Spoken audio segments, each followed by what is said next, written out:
പൊറോട്ടയും ബീഫും നമ്മൾ മലയാളികൾക്ക് എന്നൊരു വികാരം തന്നെയാണല്ലേ. അതിൻ്റെ തൊട്ട് പുറകെ തന്നെയുള്ള സാധനമാണ് നല്ല കപ്പയും ബീഫും.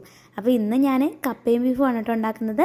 ചെറിയ കഷ്ണങ്ങളാക്കിയിട്ട് ബീഫ് നന്നായിട്ട് മുറിച്ച് കഴുകി എടുത്തിട്ടുണ്ട്. പിന്നെ കപ്പ വലിയ ആർഭാടമായിട്ടൊന്നും അല്ലാട്ടോ പുഴുങ്ങുന്നത്, സിമ്പിളായിട്ട് ചെണ്ടക്കപ്പയായിട്ടാണ് വേവിക്കുന്നത്. അപ്പോൾ നമ്മൾ ബീഫിന് വേണ്ടിയിട്ടുള്ള സാധനങ്ങളൊക്കെ റെഡിയാക്കുവാണ് കേട്ടോ. തക്കാളി, ഉള്ളി, മുളക് കാര്യങ്ങളെല്ലാം പാചകം തുടങ്ങുന്നതിന് മുന്നേ ആയിട്ട് തന്നെ അരിഞ്ഞ് റെഡിയാക്കി വെച്ചു. ഇനി നമ്മുടെ പാചകത്തിലേക്ക് കിടക്കുകയാണ് കേട്ടോ. നല്ല മൺചട്ടിയിലാണ് ബീഫ് ഉണ്ടാക്കാനായിട്ട് പോകുന്നത്. കുറച്ച് വേവ് കൂടുതലാണ്, കുറച്ച് സമയവും പിടിക്കും. ചൂടെണ്ണയിലേക്ക് ചെറിയുള്ളി ഇട്ട് കൊടുത്തു. നമ്മൾ ആദ്യം റെഡിയാക്കി വെച്ചിരിക്കുന്ന എല്ലാ സാധനങ്ങളും ഇട്ട് കൊടുത്തു കേട്ടോ. ഇതിൻ്റെ ഫുൾ വീഡിയോ ഞാൻ എൻ്റെ ചാനലിൽ അപ്ലോഡ് ചെയ്തിട്ടുണ്ട് കേട്ടോ. മഞ്ഞപ്പൊടി ഇട്ട് കഴുകി വെച്ച് നമ്മുടെ ബീഫും കൂടെ ചേർത്ത് നന്നായിട്ടൊന്ന് ഇളക്കി കൊടുത്തു. മൺചട്ടി ആയതുകൊണ്ട് തന്നെ ഇടയ്ക്കിടയ്ക്ക് വെള്ളം ഒഴിച്ച് കൊടുക്കണം കേട്ടോ, അല്ലാന്നുണ്ടെങ്കിൽ അടി പിടിക്കുവേ. കുറച്ച് തേങ്ങാക്കൊത്തും കുരുമുളക് പൊടിയും കൂടി ഇട്ട് കൊടുത്താൽ നമ്മുടെ റെസിപ്പി റെഡി കേട്ടോ.